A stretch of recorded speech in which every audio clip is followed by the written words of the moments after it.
Well, at last it appears that I have a plan. Of course, I'm not too sure if it will work.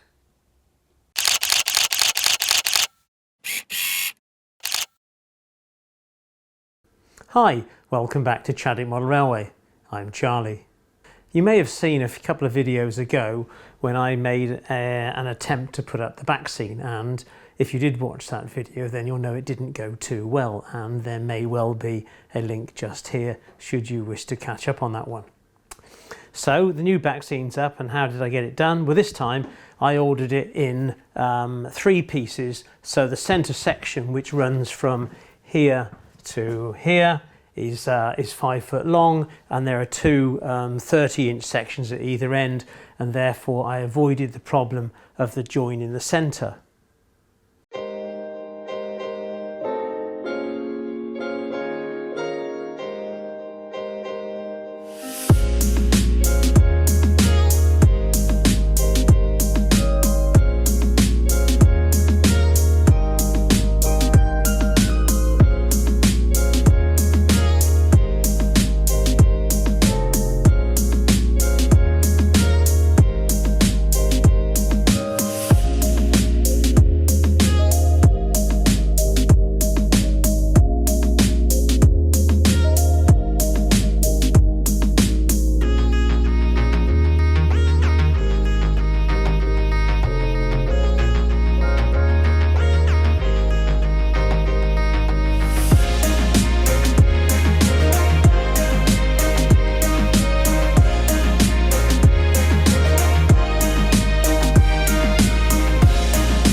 The joins are still visible, as you can probably see here, and I did make the odd mistake with the odd paste mark, but going across the mainstay of where the viaduct will go, it looks okay, and then you get up to the other end, and then hopefully you can see here the other join at the other end,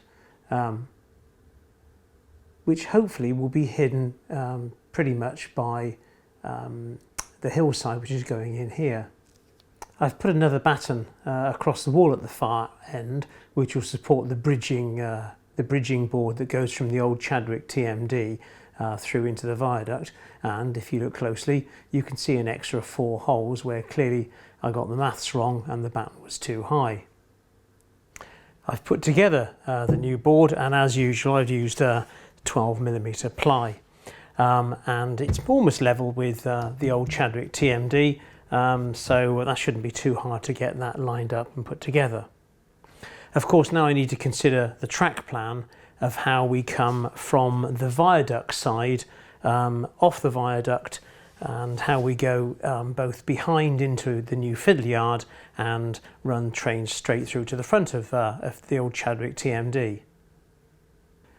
My current thoughts for the future of this side of the Chadwick TMD board is using these 2 tracks on the left hand side as an up and down line.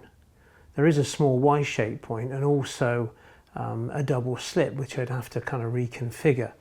So what I thought best to do was to rip out this Y point here, and then rip out the tunnel mouth, so have 2 tracks coming straight in here, one of which would have a left-hand point coming off into this double slip. But there isn't much room, so I may have to cut this double slip back somewhat.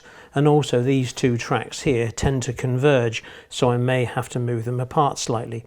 But if I can get a double track running through here, would make much more use of this board and make it a sort of a more interesting and exciting evolution. And here on the back, I mentioned before about having a 2-tier fiddle yard here, but what I thought I would do then is to extend the fiddle yard out to the edge of this unit here, and then this from here on in would form a 12-track fiddle yard, I'll just obviously extend another board out here, and that kind of makes sense. So now I need to reconfigure this board, rip out some of this track, and then obviously size it up on this new board exactly where the tracks could go, and if actually the curves wouldn't be too tight. About 3 hours has now gone on since that last clip, and trying to size this up has been a challenge. As you can see at the other two tracks at the far end there, those are the tracks that will tend to come round and go and feed the fiddle yard. And I like to size the sort of the flow of the layout up using old set track curves, because they kind of work quite well and you can kind of size them up. So out on the far side there you've got a 4th radius and a 3rd radius, and I think both of these are 2nd radius curves. So my cunning plan is, you can see the viaduct is now in place. The piers aren't actually glued to the viaduct. So the 2 lines come over the viaduct, and here I've got 2 right-hand electro-frog points. And the first track here is the up line coming out of the TMD layout into this one. Whoa, easy tiger. And the other one is the main downline, let's call it, and it will come through a diamond crossing and then also go as the up line into Chadwick. So we'll end up with dual lines running through the front of that old board. I'd always been after a U-shaped kind of valley through this layout, and I think this will give it to me, because as this landscape comes up here I can have a tunnel mouth, and the landscape will continue up into the largest hill.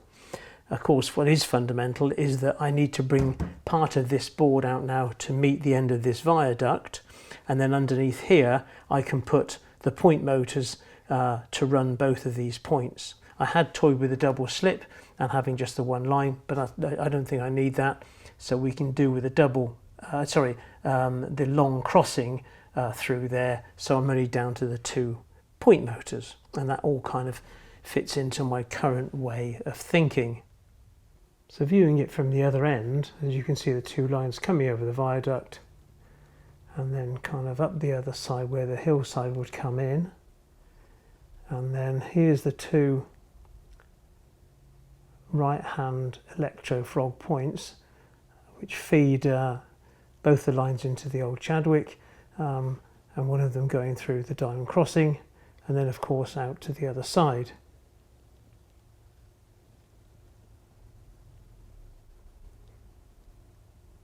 So as it stands, this actually could mean that this would be a huge, great big hill, and I actually don't want it to be that big. So what I might do is rearrange this scenic break here for the hillside and then move that back to around this angle. So these 2 lines from Chadwick will just sweep in, and then the hillside will start here. What I'll always make it accessible through the other side, so invariably we will get a derailment or a train breakaway, so at least then I can get hands into this area and sort it out. So it will always be accessible, though it may be somewhat awkward getting into this kind of area, so I may have to design some kind of a lift out section, but I'm sure we'll cross that issue when we get to it. Once all the track is laid and proven, then I can start building this part of the hillside. Hopefully now, with the viaduct just kind of stood in place, you can see why I was so focused on getting rid of the join in the background. I imagine you can see there now, there's the join going up the other side, and I can disguise that with a kind of a well-placed tree, and then through this U-shaped valley and up the other side I can kind of disguise this other join that's over there by those points. For starters, half of it would disappear because of the hillside, but that was I was a little bit obsessive, let's say, regarding that join. So this area here is more to do with scenery really than watching trains go by. The track plan is, 2 lines going over a viaduct, and that's kind of it really. But it's trying to make it come to life and build decent scenery that takes me on to the next point.